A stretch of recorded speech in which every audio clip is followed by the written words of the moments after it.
ये जो इशू है China backed Asian infrastructure investment bank halts lending to Russia, ये इकोनॉमिक टाइम्स में ये इंफॉर्मेशन आई थी और कुछ हफ्ते भर पहले आई थी। पहली बात तो ये समझिए कि एशिया इंफ्रास्ट्रक्चर इन्वेस्टमेंट बैंक है क्या, उसके भी पहले ये समझिए कि एक प्राइवेट बैंक काम कैसे करता है। प्राइवेट बैंक जो होता है वो उसके जितने भी इन्वेस्टर्स होते हैं, इन्वेस्टर से मेरा मतलब है कि जिन्होंने वो बैंक, प्राइवेट बैंक का मतलब कि कोई किसी आदमी ने या किसी कंपनी ने वो बैंक शुरू किया होता है, तो वो कंपनी जो है अपना पैसा बैंक में रखती है, उसका खुद का पैसा। सपोज कीजिए कि हम बैंक शुरू करना चाहते हैं और मेरे पास में 1 लाख करोड़ रुपया है, तो 1 लाख करोड़ रुपया मैंने उस बैंक में लगा दिया, ठीक है। अब मैंने और लोगों से भी कहा कि आप भी इसमें पैसा लगा दीजिए, पैसा रख दीजिए इस बैंक में, ठीक है। और ये जितना भी पैसा हो जाएगा, मान लीजिए कि 1 लाख करोड़ रुपया है तो सब लोगों ने मिला दिया है तो 3 लाख करोड़ रुपया हो गया, 3-4 लोगों ने मिला दिया 3 लाख करोड़ रुपया। 3 लाख करोड़ रुपया जो है वो उस बैंक में पड़ा हुआ है, जिसकी हम लोन के तौर पे बाकी लोगों को देंगे। कोई भी लोन कोई भी मांग सकता है, जो मांगेगा उसको दे देंगे और उसके लोन से हम इंटरेस्ट लेंगे। इंटरेस्ट लेने के तरीके बहुत सारे हो सकते हैं कि भाई उससे हमने कह दिया कि तुम अपनी जमीन हमारे नाम कर दो, तुम जो जिस काम के लिए लोन ले रहे हो उस काम को, सपोज कीजिए कि एक कोई कंपनी है जिसको अपना स्टार्टअप, या कोई व्यक्ति है आईआईटी का कोई इंजीनियर जिसको अपना स्टार्टअप शुरू करना है, अपना स्टार्टअप अपना कोई बिजनेस शुरू करना है, तो उसने कहा कि जी हमको जो है 1,100 करोड़ रुपया दे दीजिए, तो कहें ठीक है। लेकिन उस कंपनी में उसको उस पैसे को वापस कैसे करवाएंगे, उस पैसे को वापस इस तरह से करवाएंगे कि वो जो आईआईटी इंजीनियर जिसने अपना वो स्टार्टअप बिजनेस शुरू किया, उस बिजनेस में ये बैंक पार्टनर हो जाएगा, ठीक है। तो वो पार्टनर हो जाएगा मतलब कि उस बिजनेस में जो भी प्रॉफिट होगा उसमें ये वाला बैंक जो है उस प्रॉफिट का एक हिस्सा हमेशा लेता रहेगा। इस तरह से बैंक की जो असेट्स हैं वो बढ़ते जाएंगे। उसने लोन दिया, लोन देने के बाद में जो रिटर्न ऑफ द लोन है, वो रिटर्न ऑफ द लोन ऐसा नहीं है कि वो रिटर्न ऑफ द लोन आपने 5 साल में वापस कर दिया तो बैंक से कोई मतलब नहीं रह गया ना, वो बैंक उसका पार्टनर हो गया, ठीक है ना। यानी कि ये जो प्राइवेट बैंक है ये भी एक कंपनी है और जिसने स्टार्टअप शुरू किया, अपना कोई बिजनेस शुरू किया, वो भी एक कंपनी, ये दोनों कंपनियां पार्टनर हो गई। इस तरह से बैंक जो है कई कंपनियों का पार्टनर बन जाता है और उनके प्रॉफिट में से हमेशा के लिए वो पैसा लेता रहता है, ठीक है। इस तरह से वो लोन वापस करने की बजाय वो पार्टनरशिप के तरीके से उसको बैंक को पैसा वापस मिलता रहता है और वो पैसा आगे बैंक अपना बिजनेस करता रहता है कि और लोगों को लोन देता रहता है। उन लोन से किसी से इंटरेस्ट के तौर पर वापस लिया, नहीं वापस लिया तो उसमें पार्टनर बन गया, या उनकी कंपनी को कुछ समय बाद टेक ओवर। पार्टनर बनने में फायदा क्या है कि अगर मान लीजिए वो कंपनी डूबती है तो उस कंपनी को बैंक टेक ओवर कर ले, वो कंपनी बैंक ले ले। सो ये एक जनरल तरीका है बैंकों के काम करने का, और मैंने कहा प्राइवेट बैंकों के काम करने का, ठीक है ना। प्राइवेट बैंक इसी प्रकार से काम करते हैं। जो पब्लिक सेक्टर बैंक है इंडिया में, कॉर्पोरेटाइजेशन ऑफ बैंक जो है 1969 में हुआ था और उसके बाद में बहुत सारे बैंकों के मर्जर भी हो चुके हैं अब तक, लेकिन फिर भी आप समझ सकते हैं कि पंजाब नेशनल बैंक है, इलाहाबाद बैंक है, बैंक ऑफ इंडिया है, यूनियन बैंक है, ये सब जो है पब्लिक सेक्टर बैंक है और ये उसी जमाने से कॉर्पोरेट, पहले ये भी प्राइवेट बैंक थे, अंग्रेजों के जमाने में शुरू हुए थे, लेकिन बाद में उसको सरकारी राष्ट्रीयकरण कर दिया गया, प्राइम मिनिस्टर इंदिरा गांधी ने किया था, जिसकी वजह से इसमें जो एसेट है वो गवर्नमेंट की गारंटी होता है, ठीक है। अगर बैंक डूबता है तो गवर्नमेंट उस बैंक को डूबने, मैंने उस बैंक में जितने लोगों ने पैसा जमा किया रखा हुआ है, बैंक गवर्नमेंट जो है उसको पैसा वापस करेगी। प्राइवेट बैंक में इस प्रकार से नहीं होता। प्राइवेट बैंक में 4-5 लोग हैं या कोई कंपनी है, उन्होंने अपना पैसा रख दिया इसमें और लोगों को लोन देना शुरू कर दिया, और लोन देने के तौर पे, लोन वापसी के तौर पे या तो इंटरेस्ट के साथ वापस कर दो, या तो उस कंपनी में या जिसने भी लोन लिया है उसमें पार्टनरशिप कर लो, ऐसा। तो इसी प्रकार का प्राइवेट बैंक जैसा एक इंफ्रास्ट्रक्चर बनाया गया और एशिया इंफ्रास्ट्रक्चर इन्वेस्टमेंट बैंक बनाया गया। इसको शुरू चाइना ने ही किया था और चाइना ही इसका सबसे बड़ा मेंबर भी है और चाइना की लीडरशिप में, चाइना इसका हेड भी है इसका। और मैं बताता हूं इसमें मेंबर्स कितने हैं। इसमें करीब 105 के करीब मेंबर्स हैं, 105 मेंबर्स हैं इसके, ठीक है, जिसमें से कि 46 मेंबर्स जो हैं वो एशिया के हैं और 43 मेंबर्स जो हैं वो एशिया के बाहर के हैं, नॉन रीजनल हैं, और बाकी दूसरे कुछ प्रोस्पेक्टिव मेंबर्स हैं जो कि फ्यूचर में शायद आएंगे या जब जो भी होगा। तो कुल मिलाकर के 105 देश जो हैं इसके मेंबर हैं, देश, ठीक है। सो एशिया इंफ्रास्ट्रक्चर इन्वेस्टमेंट बैंक, नाम तो एशिया से है लेकिन इसमें कुल मिलाकर के पूरी दुनिया के 105 बैंकों ने इसमें इन्वेस्टमेंट किया हुआ है या इसकी मेंबरशिप ली हुई है। मेंबरशिप का मतलब ये है कि उन्होंने अपना एक पैसा इस बैंक में डाला हुआ है, ठीक है। और इस बैंक का अगर हिसाब लगाया जाए तो चाइना का पैसा सबसे ज्यादा इसके अंदर है। चाइना का कितना शेयर है वो भी बता देता हूं आपको। चाइना का करीब करीब जो है 27% इसमें शेयर है। जितना परसेंटेज ऑफ शेयर, ठीक है ना, जितना परसेंटेज ऑफ शेयर जिस कंट्री का है वो उस कंट्री को उतना वोटिंग राइट्स भी हैं। यानी कि बैंक का जो बोर्ड ऑफ डायरेक्टर्स हैं, बैंक में जो अलग अलग कंट्री के जो लोग हैं उसके जो कंट्री मैंने जितने भी मेंबर्स हैं वो सब उसके बोर्ड ऑफ डायरेक्टर्स के मेंबर्स भी हैं, यानी कि मालिकान लोग हैं। उन मालिकान लोगों का हेड जो है वो जिसका सबसे ज्यादा पैसा लगा है, जाहिर है कि चाइना का लगा, तो चाइना उन सभी मालिकान लोगों का हेड है, ठीक है। तो जब कोई डिसीजन होता है बैंक का तो ये सभी लोग अपना अपना वोट डालते हैं, तो मतलब अपनी अपनी वोट मतलब कि अपना पॉइंट ऑफ व्यू रखते हैं।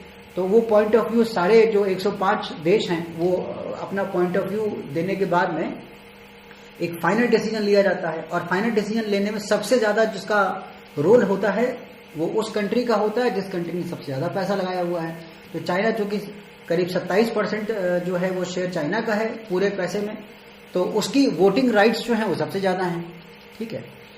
तो नंबर 1 पे चाइना है इसके इस बैंक में जिसका पैसा डिपॉजिटेड है। मैंने बताया प्राइवेट बैंक से कंपेयर कीजिएगा इसको, तो चाइना जो है, चाइना को आप एक आदमी मान लीजिए कि उस आदमी का सबसे ज्यादा पैसा लगा हुआ है इसमें, तो वो हेड है। उसके बाद नंबर 2 पे जो है वो इंडिया है जिसका कि करीब करीब 8% लगा हुआ है, तो इसके नंबर 2 वोटिंग राइट्स हैं। उसके बाद तीसरा जो सबसे बड़ा बैंक है, सबसे बड़ा जो व्यक्ति है या कंट्री है, ठीक है, अगर आप कंट्री को व्यक्ति के तौर पर समझें तो आपको काफी बात समझने में आसानी हो जाएगी। वो तीसरा जो है वो रशिया है, ठीक है। अब न्यूज ये कह रही है कि चाइना ने अपने इन्वेस्टमेंट्स को जो है वो हॉल्ट किया, ठीक है। अपने इन्वेस्टमेंट को नहीं, बैंक के इन्वेस्टमेंट को, ठीक है ना। AIIB जो बैंक है जिसमें कि 105 कंट्रीज ने अपना पैसा रखा हुआ है, जिसमें से सबसे ज्यादा पैसा जो है वो चाइना का है और नंबर 2 पे इंडिया है और नंबर 3 पे रशिया है। इस बैंक की टोटल एसेट जो हैं वो भी मैं बता देता हूं आपको, कितने पैसे हैं इनके पास और कितने पैसे इस बैंक में हैं जिसमें सबसे ज्यादा पैसा चाइना का है। टोटल एसेट जो है इसका वो करीब $10 बिलियन है, US डॉलर्स, ठीक है। $10 बिलियन US इसकी टोटल एसेट्स हैं। हाँ, $10 बिलियन US इसकी टोटल एसेट है। और इसने रशिया को जो नहीं, इसका 40 billion, 40 billion BLLION 40 billion US इसका टोटल एसेट है, जिसमें से कि 800 मिलियन का लोन लेंडिंग इन्होंने रशिया को करी हुई थी या करी हुई है, जिसका कि काफी बड़ा अमाउंट अभी पेमेंट हुआ भी नहीं है, ठीक है। तो रशिया को ये जो पेमेंट जो $800 मिलियन का जो लोन AIIB ने दिया हुआ था, देने के लिए जो कमिटेड था, उसको आगे यानी कि उसका जो बकाया पैसा, अभी कुछ पैसा दिया गया है कुछ नहीं भी दिया गया, तो जो बकाया पैसा है वो पैसा अभी देने से बैंक ने मना किया कि हम अभी उसको नहीं देंगे, उसको होल्ड करेंगे। जब तक कि वॉर चल रही है तब तक उसको हम होल्ड करेंगे, वॉर के बाद हम उसको दे सकते हैं। अब रशिया ने ये जो लोन लिया हुआ है या ये जो लेंडिंग ली हुई है इस बैंक से, अव्वल तो ये कि रशिया खुद इसका मेंबर है, तो जितना उसका इन्वेस्टमेंट, जितना उसका पैसा है लगाया हुआ, उससे ज्यादा भी ये बैंक से ले सकता है। तो रशिया जो है उसने अपने इंफ्रास्ट्रक्चर डेवलपमेंट, अब इसका काम क्या है इस बैंक का? इस बैंक का काम है जिस भी कंट्री, जो भी मेंबर कंट्रीज हैं या जो भी कंट्री इससे पैसा लोन लेना चाहता है, वो अपना इंफ्रास्ट्रक्चर में क्या क्या आ जाता है, सड़क, रेल, टेलीफोन लाइंस, माइनिंग, ठीक है ना, एयरपोर्ट बिल्डिंग, ब्रिज कंस्ट्रक्शन वगैरह वगैरह, जितना भी उस कंट्री का इलेक्ट्रिफिकेशन भी है, रूरल डेवलपमेंट है, स्कूल मेकिंग है, बहुत सारे जो सोशल और इकोनॉमिक लेवल के जो प्रोजेक्ट्स होते हैं जिसका संबंध उस देश के लोगों से होता है, उस प्रकार के प्रोजेक्ट्स को इन्वेस्ट करने के लिए को डेवलप करने के लिए, एशियन कंट्रीज में डेवलप करने के लिए ये बैंक काम करता है। तो रशिया ने इसमें करीब $800 मिलियन के लिए एक लोन इनको मिलना है, जिसमें से कि कुछ ही पार्ट मिला है अभी तक और बाकी जो है वो अभी नहीं मिला है। यहाँ पे एक न्यूज है, मैं पढ़ दे रहा हूँ line. Russia is also among the AIIB founding members and hold around 6% of the voting. तो रशिया जो है वो नंबर 3 पे है। इंडिया मैंने बताया कि करीब 8% है, रशिया जो है वो 6% वोटिंग के साथ तीसरे नंबर पे, तीसरा सबसे बड़ा इन्वेस्टर है इस बैंक में। और इसको जो इन्वेस्टमेंट होना था वो होना था जो कि जिसका कि एक बहुत थोड़ा सा अमाउंट ही अभी तक मिला भी है और जो बाकी जो मिलना है वो अभी रोक दिया गया है। इसको क्यों किया, सवाल ये है कि क्यों किया। और ये जो AIIB है इसकी पूरी कहानी क्या है। AIIB जो है बेसिकली चाइना एक खेल है। चाइना के पास, मैंने शुरू में कई सारे इश्यूज में बताया, चाइना के पास में पैसा यानी कैश मनी, लिक्विड मनी काफी सारा है। अब उस लिक्विड मनी को वो खपाते हैं अलग अलग कंट्रीज में, ठीक है।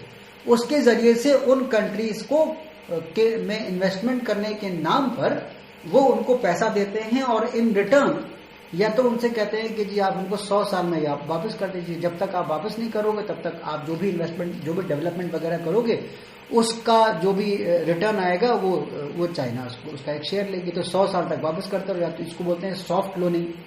तो एक वो तरीका है। दूसरा, चाइना ने ये कहा कि आप लोन ले लीजिए हमसे और इसमें जो इसको करने के लिए जो कंपनियों को ठेका दिया जाएगा, जैसे सड़क बनाने का सड़क बनानी है, सड़क बनाने के लिए पैसा ले लिया, अब सड़क बनाने का जो ठेका देना है वो चाइनीज कंपनी को दे दिया। तो इधर से दिया उधर से वापस ले लिया, यानी कि 105 दिन इस बैंक में लगा हुआ है, जो कि किसी भी देश को लोन देने के लिए इंफ्रास्ट्रक्चर डेवलपमेंट करने के लिए होगा। और इंफ्रास्ट्रक्चर डेवलप करने में जो कंपनियां काम करेंगी वो चाइनीज कंपनी होंगी। इस तरह से ये चाइना का पूरा एक खेल है कि पैसा सबका लगवाओ और फायदा अपना करवाओ, ठीक है। तो ये बेसिकली AIIB का मूल मकसद है। तो चाइनीज इनिशिएटिव है। और ये बात तो हो गई असली बात, लेकिन इसमें जो ऊपर जो कवर स्टोरी है, जो ऊपर का जो कवर इसका दिखाया जाता है वो क्या दिखाया जाता है कि दुनिया में 2 बैंक्स, 3 इंस्टीट्यूशंस हैं। एक का नाम है WTO, वर्ल्ड ट्रेड ऑर्गेनाइजेशन, एक का नाम है IMF, इंटरनेशनल मॉनेटरी फंड, और एक है इंटरनेशनल डेवलपमेंट एसोसिएशन। ये 3 ऑर्गेनाइजेशंस हैं जो कि पूरी दुनिया में लोन देती आई हैं अभी तक। हम भी, भारत भी जो है WTO से बहुत सारा लोन लेता है, IMF से बहुत सारा लोन लेता है, ठीक है ना। इनसे लोन लेकर के हम लोग अभी तक अपना डेवलपमेंट करते थे। लेकिन इन बैंकों पे या ये जो फाइनेंशियल इंस्टीट्यूशंस हैं ये इंटरनेशनल के नाम पर अमेरिकन इनिशिएटिव की हैं, वेस्टर्न कंट्रीज के इनिशिएटिव की हैं, जिसमें सबसे बड़ा जो कंट्री है वो अमेरिका है। इस अमेरिकन फाइनेंशियल इंस्टीट्यूशन के काउंटर के तौर पे एशियन फाइनेंशियल इंस्टीट्यूशन खोला गया जिसका नाम रखा गया AIIB। और इसमें सबसे ज्यादा पैसा जो कि चीन ने लगाया, तो चीन इसका हेड बन बैठा और चीन को इसको सबसे ज्यादा फायदा मिलता है। किस तरह से कि लोन देना और उस लोन में जो प्रोजेक्ट्स कराए जाएंगे उस प्रोजेक्ट्स में कंपनियां जो हैं, प्रोजेक्ट्स को करने वाली कंपनियां भी चाइनीज होंगी, उससे जो फायदा होगा वो भी चाइनीज होगा, उसमें जो लोन का जो रिटर्न वापस होगा वो भी चाइना को या इस बैंक के जरिए से चाइना को मिलेगा। एक और बैंक है HSBC का भी हेड जो है वो चाइनीज है, उसका हेडक्वार्टर जो है वो बीजिंग में। हालांकि वो बैंक शुरू किया गया था ब्रिटेन के इनिशिएटिव से, लेकिन आज की तारीख में इतना पैसा है चीन के पास कि उसने अपना ज्यादा से ज्यादा पैसा लगा के उस बैंक का भी हेड बन बैठा है। तो चाइना जो है वो यूरोपियन जो इकोनॉमिक्स है उसको भी कंट्रोल कर सकता है, एशिया की इकोनॉमिक्स भी कंट्रोल कर सकता है, ठीक है। तो दिखाने के लिए तो ये हुआ कि वर्ल्ड बैंक, IMF और इंटरनेशनल डेवलपमेंट एसोसिएशन, ठीक है ना, इन तीनों को, इसका नाम है international bank of reconstruction and development, IBRD। So world bank, international bank of reconstruction and development और तीसरा जो मैंने बताया इंटरनेशनल डेवलपमेंट एसोसिएशन, ये 3 ऑर्गेनाइजेशन, और IMF भी, इंटरनेशनल मॉनेटरी फंड जो है वो, ये 3-4 ऑर्गेनाइजेशन जो कि पूरी दुनिया को दुनिया के देशों को अपना अपना इंफ्रास्ट्रक्चर डेवलप करने के लिए, डेवलपिंग कंट्रीज को लोन देने के लिए, और डेवलप्ड कंट्रीज यानी जापान और चाइना भी, जापान और अमेरिका भी इससे लोन लेते हैं। तो वो जो वेस्टर्न बैंक्स हैं, वेस्टर्न फाइनेंशियल इंस्टीट्यूशंस हैं, जिनके ऊपर में अमेरिका का ज्यादातर कंट्रोल है, उसका काउंटर तैयार करने के तौर पे ये AIIB खड़ा किया गया। और इसमें चीन का सबसे ज्यादा पैसा है, और चीन ने इस जरिए से दुनिया के देशों का पैसा अपने पास लाने में जो है वो दिमाग लगाया। अब खड़ा तो कर दिया, लेकिन अगर आप इसको अगर आप कंपेयर करें AIIB को और जो वेस्टर्न बैंक्स हैं या वेस्टर्न फाइनेंशियल इंस्टीट्यूशंस हैं, जिसमें कि वर्ल्ड बैंक है, international bank of reconstruction and development है, IMF है, IDA है। IDA का मतलब क्या हुआ? That is international development association. इनका टोटल असेट जो है, यानी कि जो बैंक दुनिया को लोन देने वाले जो फाइनेंशियल इंस्टीट्यूशन वेस्टर्न कंट्रीज के, डेवलप्ड कंट्रीज के हाथ में है, उसका असेट है करीब करीब अभी जो आंका जाता है वो करीब $536 बिलियन का है, जबकि AIIB का जो असेट है वो $40 बिलियन का है।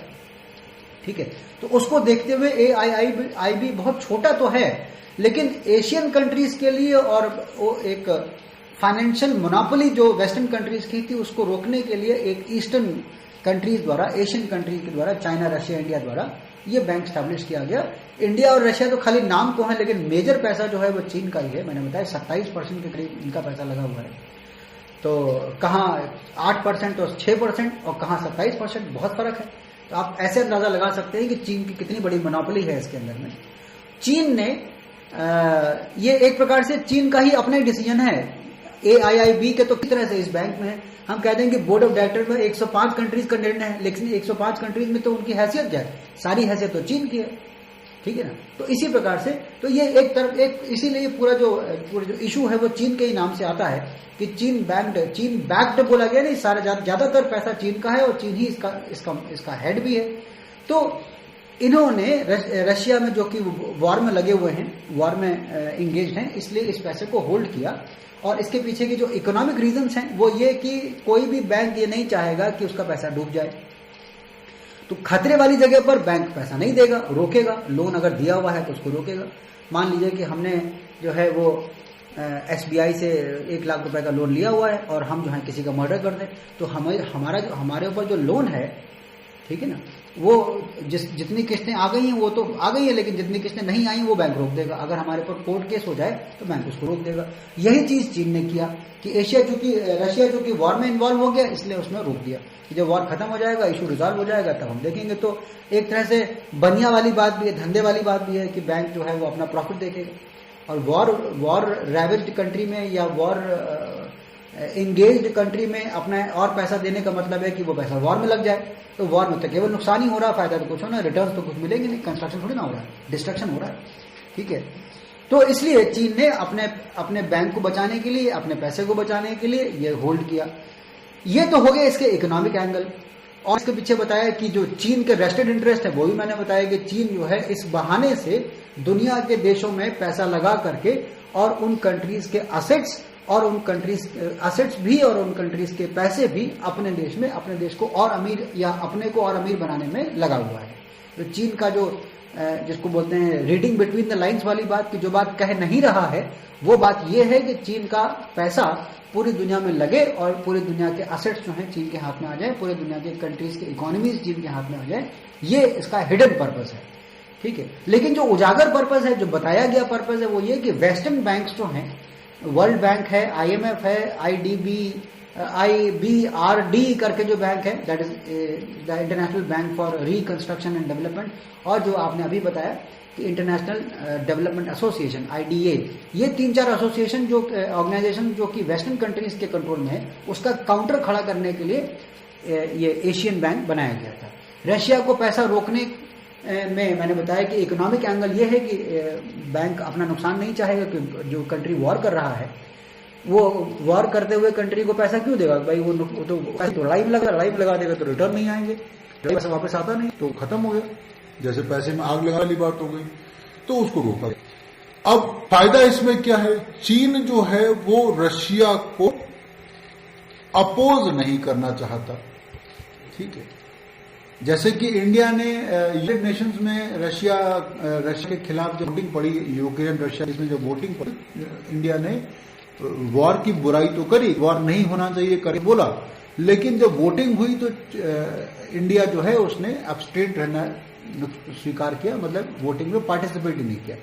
India remain absent in the voting, ठीक है, रशिया के। तो चाइना ने भी वही किया, चाइना ने वॉर की बुराई तो करी, रशिया और यूक्रेन के बीच में बायलैटरल एक मीडिएटर का रोल प्ले करने के लिए भी अपने को आगे किया। मतलब चीन जो है ये चाह रहा था कि हम नेता बन जाएं, जैसे अमेरिका बना हुआ है, दो बड़े देशों की लड़ाई में अमेरिका बीच में नेता, जैसे इंडिया पाकिस्तान के मामले में अमेरिका ने कई बार कहा कि हम मीडिएटर कर दें, तो इंडिया ने स्वीकारा नहीं, तो मीडिएशन हुआ नहीं। इसी तरह से रशिया यूक्रेन के बीच में चीन चाहता है कि हम मीडिएटर बन जाएं, तो जो मीडिएटर बन जाएगा वो पहले अपना इंटरेस्ट देखना शुरू कर देगा। तो यहाँ तो स्वार्थ की राजनीति होती है, इंटरनेशनल पॉलिटिक्स तो स्वार्थ की है। चीन कहेगा यूक्रेन से कहेगा तुम भी लाओ, रशिया से कहेगा तुम भी लाओ, और ठीक है जो लड़ाई करेंगे उसके पैसे हम रख लेंगे, तो कुल मिला के पैसा चीन रख लेगा। ये इसके लिए चीन है वो है, तो उन्होंने होल्ड किया। होल्ड करने से उन्होंने रशिया की बुराई करना जो चाह रहे थे कि वॉर रशिया कर रहा है, गलत कर रहा है, इस बात को, इस स्टेटमेंट को बोलना नहीं चाहते वो, ठीक है। उनकी जो इंटरनेशनल जो पॉलिसी है चीन की, और रशिया और चीन दोनों ही एशिया के बड़े कंट्रीज हैं। रशिया एक ऐसा कंट्री है जो कि यूरोप में भी है और एशिया में भी है, तो उसका ज्यादातर हिस्सा तो ज्यादातर जो लैंड है वो तो एशिया में ही है, लेकिन उसका जो कैपिटल है वो यूरोप में आता है ज्योग्राफिकली। मॉस्को जो है वो यूरोप कॉन्टिनेंट में आता है, ठीक है। और ज्यादातर रशिया अपने आप को भी यूरोपियन कंट्री मानने में ही ज्यादा इंटरेस्टेड रहता है, एशियन कंट्री मानने में इंटरेस्टेड रहता नहीं है, लेकिन असेट्स उसको एशिया में मिलते हैं। तो चाइना ने ये होल्ड करके दो फायदे किए। एक तो ये कि उन्होंने अपना जो इकोनॉमिक इंटरेस्ट है, बैंक का इकोनॉमिक इंटरेस्ट है कि वॉर वाली जगह पे पैसा नहीं लगाना, वो बचाया। दूसरा, रशिया का क्रिटिसिज्म करने से बचे कि रशिया को वॉर नहीं करना चाहिए, ये स्टेटमेंट देने से बचे, ठीक है। तीसरा, अपना जो इंटरनेशनल पॉलिटिक्स में सुप्रीमेसी पाने का जो फायदा होने की संभावना है कि यूक्रेन रशिया के बीच में हम जो है मीडिएटर का काम कर दें, वॉर रुकवा दें, तो वर्ल्ड पीस के तौर पे हम नेता बन जाएं, वो वाली बात है। जैसा कि अमेरिका करता आया है वैसे ये भी करना चाह रहे हैं, ठीक है। सो तीसरा पर्पज ये है। चौथा पर्पज ये है कि रशिया और बेलारूस ये दोनों कंट्री इस बैंक के मेंबर भी हैं, कि जब वॉर खत्म हो जाएगी तो ये इन कंट्रीज को, रशिया और बेलारूस दोनों को एक कॉन्फिडेंस है कि अभी पैसा नहीं मिल रहा है, लेकिन जब वॉर खत्म हो जाएगी तो हमारा जो नुकसान हुआ, हमारा नुकसान जो हो रहा है वॉर में, वो बात सही है कि यूक्रेन का ज्यादा हो रहा है, रशिया का कम हो रहा है, लेकिन हो तो रहा है, बेलारूस का भी हो ही रहा है, क्योंकि रिटेलिएशन तो हो ही रहा है। अभी यूक्रेन सरेंडर तो किया नहीं है। तो जो नुकसान हो रहा है उस नुकसान की भरपाई करने के लिए जो चाइना जो अभी उसने होल्ड किया है, कैंसिल नहीं किया है, तो वो बाद में हमको ये पैसा चाइना से मिल जाएगा, हमारा कंस्ट्रक्शन हो जाएगा, तो रशिया भी सेटिस्फाई हो गया, बेलारूस भी सेटिस्फाई हो गया। ये लोग बड़े निश्चिंत होकर के वॉर कर भी रहे हैं, और चीन जो है वो वॉर का विरोध कर भी रहा है, लेकिन रशिया का विरोध डायरेक्टली नहीं कर रहा। वॉर नहीं होना चाहिए ये तो कह रहा है, लेकिन उसमें यह भी कह रहा है कि यूक्रेन रशिया को बहुत बड़ा खतरा था, इसलिए वॉर होनी पड़ी। चीन का जो स्टेटमेंट है वो इस प्रकार से है कि वॉर नहीं होना चाहिए, लेकिन रशिया का बहुत सारा सिक्योरिटी थ्रेट था, इसलिए वॉर हो रही है, नहीं तो नहीं होती। मतलब उसका कहने का मतलब ये कि अगर नाटो कंट्रीज अपनी पॉलिसीज को ठीक रखते तो रशिया जो है वो यूक्रेन में इन्वेजन नहीं करता। तो उसने ब्लेम जो है वो नाटो की तरफ डाल दिया। हम on the other hand Indian होने के नाते हमने ना नाटो का विरोध किया है, ना रशिया का विरोध किया, हम एब्सेंट हो गए। क्यों? क्योंकि क्वाड कंट्री में, जो क्वाड मतलब होता है क्वाड्रिलेटरल, मींस चार, जो चार कंट्री हैं, यूएसए, जापान, ऑस्ट्रेलिया और इंडिया। हम यूएसए और जापान और ऑस्ट्रेलिया, तो जापान भी नाटो का पार्ट है, यूएसए तो पार्ट है ही है, तो हम उनका विरोध भी नहीं कर सकते और रशिया का भी विरोध नहीं कर सकते, तो हमने एब्सेंट होना स्वीकार किया। चाइना जो है वो नाटो का विरोध करता है, यानी कि अमेरिकन ऑपोजिशन करता है, लेकिन रशिया का ऑपोजिशन नहीं करता है। तो उसने कहा कि भाई आप ऐसा करो, लड़ाई लड़ लो, लड़ाई के बाद में जो है वो पैसा आगे पास ऑन हो जाएगा। तो उन्होंने इसीलिए वर्ड यूज किया गया है, हॉल्ट्स लैंडिंग, मीन्स लैंडिंग को रोका है, लैंडिंग को कैंसिल नहीं किया है, ठीक है। कैंसिल वो कर भी नहीं सकते, रशिया बहुत बड़ा कंट्री है, इकोनॉमी वाइज तो चाइना से क्या, इंडिया से भी छोटा है रशिया इकोनॉमी वाइज, क्योंकि Russia is not a big market, Russia में पॉपुलेशन बहुत कम है। जितने भी ये नॉर्दर्न यूरोपियन कंट्रीज हैं, ठंडे देश हैं, यहाँ पे जनसंख्या बहुत कम होती है, तो जहाँ जनसंख्या नहीं होती वहां पे इकोनॉमिक मार्केट्स नहीं होती, तो उनकी इकोनॉमिक ग्रोथ भी बहुत फास्ट नहीं होती। वो ज़्यादातर एक्सपोर्ट ओरिएंटेड रहते हैं।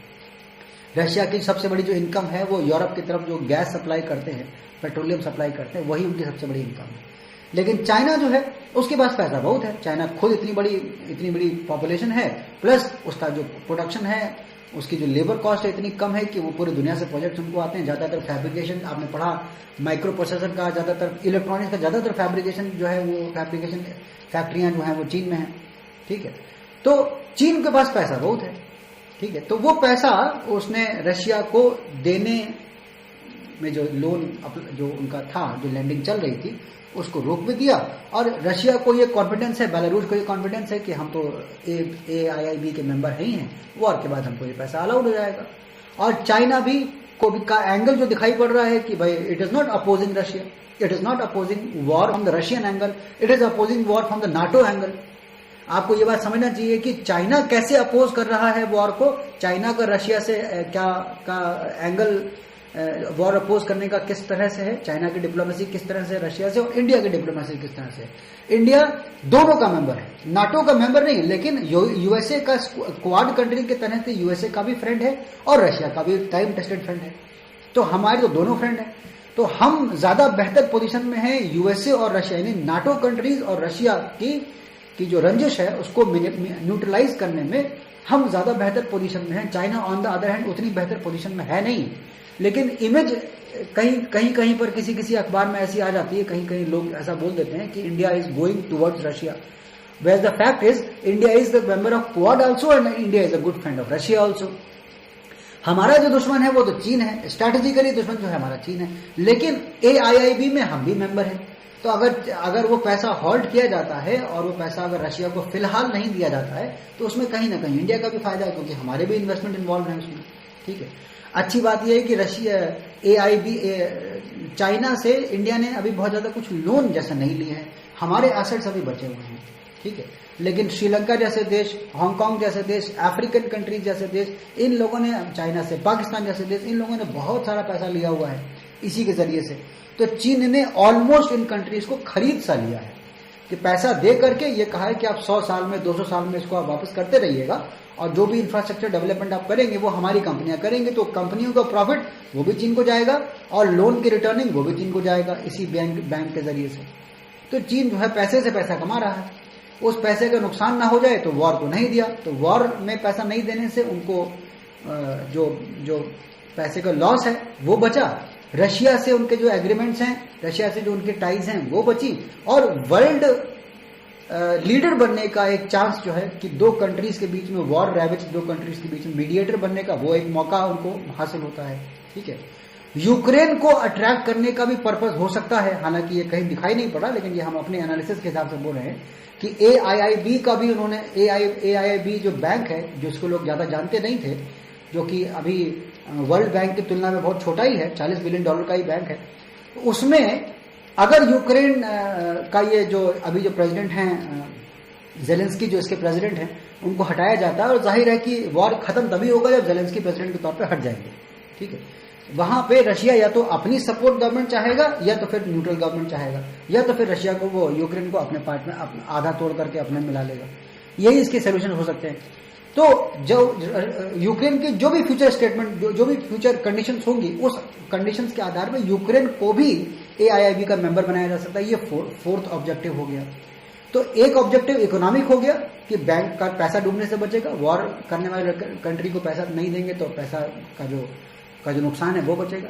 दूसरा फायदा ये हो गया कि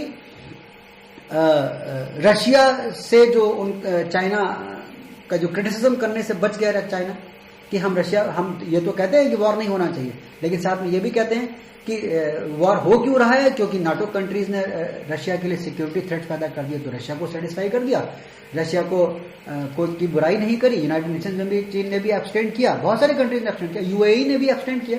इंडिया ने, UAE बहुत बड़ा फ्रेंड है USA का, लेकिन उसने भी एब्सटेंड किया, उसने भी वोटिंग में पार्टिसिपेट नहीं किया। बहुत सारी कंट्रीज ने नहीं किया, इंडिया ने तो नहीं किया, चाइना ने नहीं किया, उन्होंने नहीं किया, उन्होंने नहीं किया। तो उस तरह से रशिया का क्रिटिसिज्म करने से भी चाइना बच गया। तो इकोनॉमिक फायदा हो गया, मॉनेटरी फायदा हो गया, क्रिटिसिज्म इंटरनेशनल पॉलिटिक्स में रशिया का जो उनकी फ्रेंडशिप है वो भी बच गई। ठीक है, तीसरा जो वर्ल्ड लीडर बनने का जो चाइना का एस्पिरेशन है वो सामने आ जाता है कि भाई हम मीडिएट करा सकते हैं, वॉर शांत करवा सकते हैं। चौथा, वॉर रेवेज्ड यूक्रेन में बहुत नुकसान हुआ है, इंफ्रास्ट्रक्चर, उसकी बिल्डिंग टूट गई, ब्रिज टूट गए, उनके बिजली टूट गई, सब बहुत कुछ टूट गया। ठीक है, वहां पे जहां पे टूट गया है वहीं पे ये बैंक जो है, क्योंकि इस बैंक का काम ही है इंफ्रास्ट्रक्चर इन्वेस्टमेंट, तो वहां के इंफ्रास्ट्रक्चर डेवलपमेंट में इस बैंक को लोन देने का मौका दिखाई पड़ रहा है। तो चीन एक प्रकार से यूक्रेन में अपना फायदा भी देख रहा है। वॉर हो जाने के बाद पूरा कंट्री टूट जाएगा, पूरा उसका हिसाब किताब टूट जाएगा, उस हिसाब किताब को बनाने में जो पैसा लगेगा वो पैसा चीन इन्वेस्ट कर देगा इस बैंक के जरिए से। तो जहां वॉर में हमेशा व्यापारी आदमी को फायदा होता है। ठीक है, इसी तरह से चीन जो है टूटे हुए यूक्रेन में अपना फायदा ढूंढ रहा है इस बैंक के जरिए से। तो ये 4 फायदे चाइना को दिखाई पड़ रहे हैं इस स्टेटमेंट पे या इस डिसीजन से। बैंक जो लैंडिंग हॉल्ट करने का जो डिसीजन है उससे 4 फायदे दिखाई पड़ रहे हैं कि एक और मेंबर मिल जाएगा, उस मेंबर में इन्वेस्टमेंट करने का मौका मिल जाएगा, रशिया से झगड़ा या विरोध करने का जो खतरा है वो टल गया, बैंक का अपना पैसा बच गया और चीन को वर्ल्ड लीडर बनने का मौका मिल गया। ठीक है, ये 4 ऑब्जेक्टिव्स जो हैं वो चाइना के साधे जा रहे हैं बाय स्टॉपिंग दिस लैंडिंग। ठीक है, this is what is the analysis of the topic. ठीक है, ये पूरे कारण हैं। अब कंक्लूजन के तौर पे क्या लिखा जा सकता है इसमें, कि कंक्लूजन के तौर पे आपको कुल मिलाकर के, आप यूपीएससी की तैयारी कर रहे हैं, आईएएस इंडियन एडमिनिस्ट्रेटर की बात, तो इंडिया का एंगल, ठीक है, इंडिया का एंगल आपको कंक्लूजन के तौर पे जरूर दे देना चाहिए, क्योंकि आखिरकार तो मतलब इंडिया से है। चीन, रशिया, यूक्रेन, बेलारूस क्या करेंगे वो छोड़िए, उसका संबंध इंडिया से क्या है। ठीक है, तो अगर ये बैंक जो है पैसा लेंडिंग जो है वो रशिया को रोकता है, तो इंडिया का फायदा ये है कि इंडिया भी इस बैंक में स्टेक होल्डर है।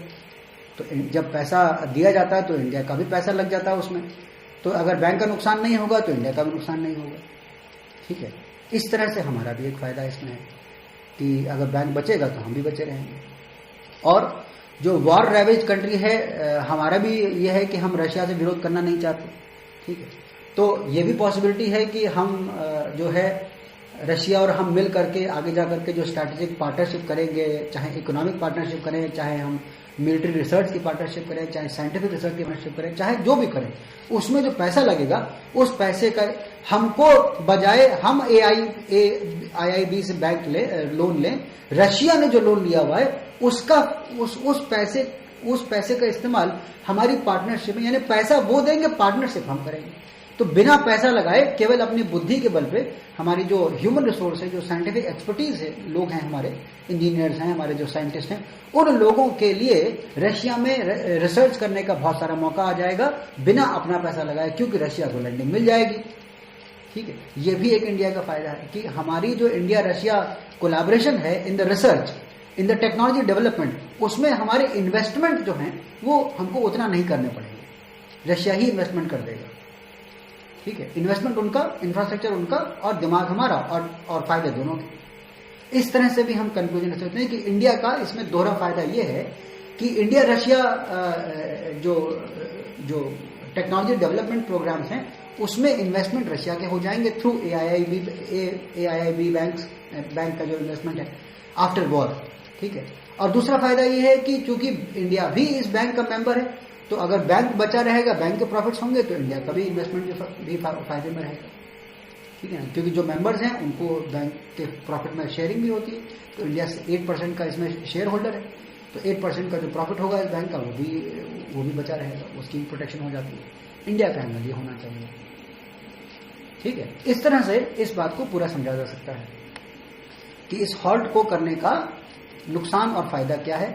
असल में जो ऊपर की बात है वो ये कि चीन को ज्यादा फायदा है, लेकिन कंक्लूजन के तौर पे आप अगर देखें इसमें पॉजिटिव फैक्टर इंडिया के लिए क्या हो सकता है, वो ये कि जब रशिया को लोन मिलेंगे तो इंडिया रशिया एग्रीमेंट्स जो हैं या जो रिसर्च वगैरह जो है, साइंटिफिक टेक्नोलॉजी डेवलपमेंट वगैरह जो है, उसमें हमको इन्वेस्टमेंट करना नहीं पड़ेगा।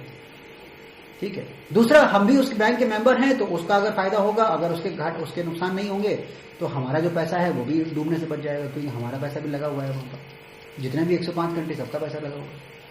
ठीक है, और हो सकता है कि रशिया फ्यूचर में ज्यादा लैंडिंग मांगे, तो जब वॉर खत्म होने के बाद जब लैंडिंग की जाएगी तो that will be on the positive side, on the gaining side, economic फायदे के प्रॉफिटेबल साइड में होगा। अभी करेंगे तो नुकसान साइड में होगा, तो सिंपल बिजनेसमैन वाली बात है। तो उस तरह से हमारे इन्वेस्टमेंट्स बचते हैं, हमारे इन्वेस्टमेंट्स के लॉस होने से बचते हैं, प्लस इंडिया रशिया रिलेशंस में की वजह से जो टेक्नोलॉजी डेवलपमेंट होना है उसमें भी हमारे इन्वेस्टमेंट कम करके ज़्यादा पार्टनरशिप, ज़्यादा फायदे लेने की स्ट्रैटेजी भी सामने आती है। इस तरह से हमको ये मिल सकता है। बाकी जो ज़्यादातर गेन्स हैं वो चाइना के हैं, ये आपको मैंने बताया। और इसकी ऊपर की कहानी क्या है, वो अंदर की कहानी, जो कहा जा रहा है, जो नहीं कहा जा रहा है। कहा गया था AIIB के लिए कि हम वेस्टर्न कंट्रोल्ड जो बैंक्स हैं, इंटरनेशनल लोनिंग जो एजेंसीज हैं, उसका हम एक काउंटर पार्ट तैयार कर रहे हैं एशिया में।